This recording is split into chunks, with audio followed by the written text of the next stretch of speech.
Como é que foi a vitória do São Bernardo ontem na Calheireira? Frustrante. Aliás, o Hilário, sentia a falta do Hilário. Tradicional torcedor do Jabaquara, sempre ali nas arquibancadas com a bandeira do Leão. Não viu o Hilário. Não confiante não, hein? Não é de hoje. É que eu... Vamos lá. Guido Bortolomaz, você esteve à beira do campo ontem como repórter. Nosso comentarista ontem convidado foi o Toninho Carlos, ex-quarto zagueiro do Peixe, campeão paulista em 84, jogador da seleção brasileira também. E aí, Guido? Eu achei que o Jabaquara ele entrou para definir a partida. Primeiro tempo teve várias oportunidades, né? Tivemos aí um jogo bem movimentado, principalmente pelas laterais, com o Paulinho, bom lateral direito. Mas o Jabaquara acabou desperdiçando no primeiro tempo várias jogadas, né? Nós tivemos aí... Principalmente olha só, olha que lance aí. Quê? Paulo Henrique, esse? Mas o Pedro Henrique. Só que é o seguinte, o Pedro Henrique, do time do Jabaquara, dos atacantes do Jabaquara, foi o jogador que teve as oportunidades, porque criou e estava jogando bem. Nesse lance aí, ele não conseguiu bater, dentro que nós já vimos anteriormente, ele não conseguiu bater de primeira porque ele se atrapalhou e a bola parou na poça d'água, né? Tava lá no barro. E ele tirou a jogada e chutou ainda, esse aí foi o outro lance, bola na trave também. Cobrinha. Dudu, né? Foi Dudu ou Cobrinha? Cobrinha. Foi Cobrinha? Quer dizer, de um modo geral, o Jabaquara teve um volume de jogo bom. Poderia ter conseguido um bom resultado. Só que a defesa do Jabaquara ontem também vacilou uma barbaridade, né? Souza muito nervoso, Pelo amor de muito Deus. nervoso, despachando a bola para onde o nariz estava apontado, sabe? O jogador parece que estava muito abalado emocionalmente. E aí o time do São Vicente bem que tentou... o São Vicente, porque a camisa aí do time do São Bernardo é São Bernardo. do São Vicente, né? Mas o São Bernardo depois aí tentou segurar o resultado ainda no primeiro tempo e conseguiu virar 0-0. E aí nós vamos agora agora no segundo tempo, né? Já estamos aí no segundo tempo. E o lance... Aliás, um lance curioso do primeiro tempo, que polemizou muito, foi a saída do técnico Darlan antes do término do primeiro tempo. Estávamos com 2 minutos para terminar o primeiro tempo, o jogador do Jabaquara teve uma chance, perdeu o Pedro Henrique, e o Darlan, irritado talvez, saiu do banco e foi para o vestiário. Muitos entenderam. Isso foi um golaço do Cobrinha. Foi uma jogada individual, né? Porque na mudança ele passou a ser o centroavante. Verdade. E ele fez tudo sozinho. Ele alterou o time no segundo tempo. Entrou o Alan. O Alan saiu, ele sacou o Pedro Henrique e colocou o Alan. O Alan não é um jogador de área. Joga pelos flancos e ele adiantou mais o Cobrinha. Jogando o Cobrinha mais à frente. Então empatou o jogo 1-1, mas na sequência tomou o segundo gol. E depois tomou o segundo gol, aí o Jabaquara se perdeu totalmente. O Darlan ontem foi o Oswaldo Oliveira, não? Olha, eu vou te falar com sinceridade. Eu vou falar aqui o que falaram alguns ex-jogadores de futebol. Sim. Por exemplo, o nosso comentarista ontem foi o Toninho Carlos. Toninho Carlos, jogou no Santos, campeão, jogou seleção brasileira. Toninho Carlos, no intervalo, quando o Pedro Henrique não voltou para a etapa complementar, ele falou, errou o Darlan. O cara que está fazendo chance, está criando, mas não está fazendo, ele pode estar perdendo, mas está criando, você não pode tirar o cara. Você não pode tirar. Se ele não tivesse feito nada, justifica você sacar do time. Agora, quando o cara cria e chuta fora, bate no goleiro, bate na trave, ele tropeça, você fala, uma hora vai entrar. Porque ele está criando, ele não está um peso morto. Então ele foi criticado pelo Toninho Carlos, e o Toninho Carlos falou isso, não é depois que a vaca foi pro brejo, não. Logo na volta do intervalo do primeiro para o segundo tempo, e até falou também da saída do Darlan 2 minutos antes do final do primeiro tempo do banco. Ele falou, isso aí não é uma atitude legal do treinador.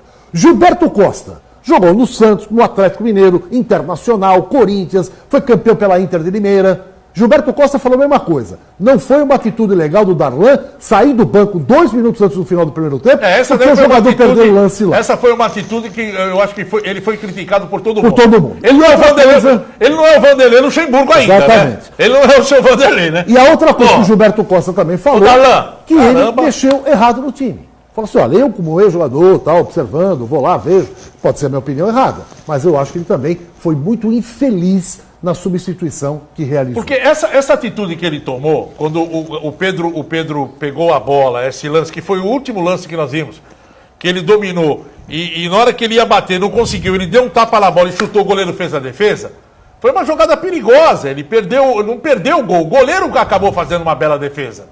O Darlan levantou no banco, faltava 2 minutos para acabar o jogo, levantou e fez um gesto com o braço assim e saiu pro vestiário. Foi embora pro vestiário. Isso daí, pro torcedor, de um modo geral, o cara quer fazer o seguinte, quer jogar o jogador contra a torcida, né? Como dizendo, ele perdeu o gol. Aí chega no intervalo, ele pega e não vem com o jogador de volta, porque ficou irritado. E aí eu perguntei, por que você trocou? Ele falou, o jogador não está com sorte hoje. Perdeu 3 gols. Em 3 jogadas ele acabou desperdiçando. Mas o Edson falou certo. E todo mundo comentando. Ele desperdiçou? Não, ele tentou fazer. Pelo menos ele criou. Era um jogador de ataque que estava criando. Ele poderia até mexer numa outra posição. E outra coisa, a estatura do Pedro. É um jogador que, se tivesse nesse escanteio, poderia ajudar ali naquela bola levantada para cima do zagueiro, que fez o gol de cabeça. A referência de área morreu. Morreu. Entendeu? Então, de um modo geral, eu acho que o Darlan foi precipitado numa troca, né, do vestiário, e aí acabou criando também uma animosidade dentro do elenco. Queira ou não queira, a atitude que ele tomou com relação ao jogador, que chegou agora, que está se ambientando... Foi artilheiro do São Vicente em 2011. Criou uma animosidade. Realmente o clima não ficou legal.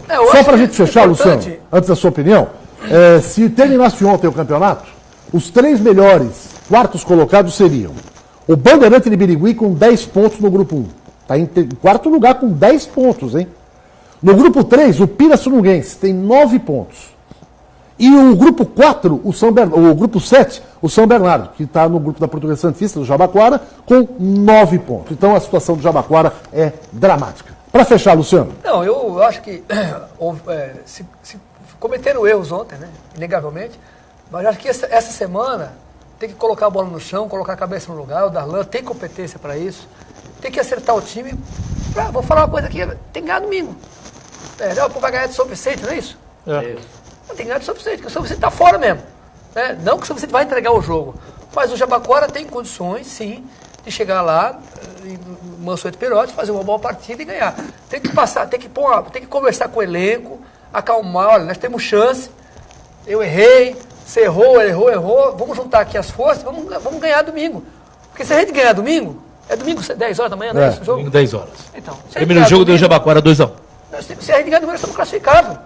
Então agora... Não tá nada, ainda não tá não. Tem que ganhar os 3 jogos para 14 pontos. Não passa. Damos um passo para ser classificado. Damos um passo. Então esse passo domingo é importante. Agora tem que juntar, né, os cacos e colar. Porque se a gente ficar também só... é verdade, isso é verdade. Vamos juntar, vamos torcer, porque o Jabaquara é da nossa região e é importante porque ele classifica. E o Darlan também é um cara que é amigo acima de tudo, né? Humilde, e eu acho que o próprio Darlan pode ter motivos para ter feito aquilo ali. Mas não foi legal. E ele próprio vai ter a autocrítica de dizer o seguinte, eu não farei mais isso porque não é uma atitude bacana. Não é o Edson que está falando, o Guido, o Luciano, o Aníbal ou o Luiz Roberto.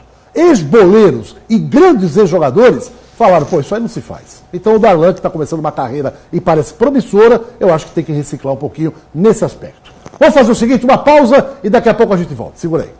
Roberto, o seu destaque final para o Figueirense, por favor. Figueirense? O nome do meu filho, já vou colocar, vai ser Giovanni Augusto. Porque o Corinthians realmente, o que fez ontem com a sua torcida, até choveu lá pelos lados da Quera. Incrível! É só o Corinthians mesmo, hein? Olha ele aí, olha o menino aí, alegria do povo. Hoje parte de São Paulo parecia Londres, rapaz. Não tenha dúvida. Olha, eu só queria dar meu destaque final. Rapidinho, o falecimento do Eduardo José Fará, aos 80 anos, foi sepultado em São Paulo no último sábado. Ele que foi presidente da federação de 88 a 2003, implantou esse spray aí, tá? E além dos 2 árbitros em campo, que não vingou. Apenas isso. E o radiocomunicador também foi com o Eduardo José Fará. Um abraço. Outro. Aníbal Gomes, um abraço e até logo mais, Aníbal. Um abraço, até sempre. Ô, Luciano, um abraço. Um abraço a todos. Parabéns pelo Sub-11-13 do São Vicente. Ganhou mais uma. Está indo rumo à classificação. Legal, parabéns. Guido. E foi o homem que mais coisas fez na Federação Paulista de Futebol. Aqueles prédios da federação foi ele que construiu e nos jogos inventou e implantou também shows. Eduardo Zé Pará, Chitãozinho Chororó. Quantas vezes a Tompa Itu, tá lá Chitãozinho Chororó cantando, que era uma alegria pro torcedor que, na minha opinião, tinha que acontecer isso mesmo. Que o cara fica com o saco cheio, quase 2 horas ele vai pro estádio, fica sentado lá, olhando o que lá, vendo o que lá, nada. Tem que ter um show mesmo como tem na Europa e outros estádios, né? A mulher dos outros. quando levam também, né? Senão eu estou olhando o marido dos outros. Gente, muito obrigado a todos. E no final do programa, parabéns ao Dali Capela, campeão. Dali Capela! Ontem lá do Juventude da Nova Sintra, lotado, Luciano Batista esteve lá. Parabéns ao Dali Capela, campeão. Amanhã vocês vão ver tudo aqui. E o Alvorada, da área continental de São Vicente. Eu vou ser goleiro. O goleiro que estava com problema, não pôde jogar. E o Alvorada foi o vice-campeão, disputou pela primeira vez no campeonato, já é vice-campeão. E a Copa? Parabéns ao Unidos da Cubatão, que ontem ganhou do Floresta e ficou em terceiro lugar, o Floresta em quarto lugar. Parabéns ao Camelo pela organização. Cada troféu maior do que nós aqui. Muito obrigado a todos que nos acompanharam aqui. E amanhã nós vamos trazer aqui todas as imagens da grande final de ontem lá no Morro da Nova Sintra. Daqui, ponto final. Uma ótima tarde a todos e até amanhã, se Deus quiser. Tchau, tchau.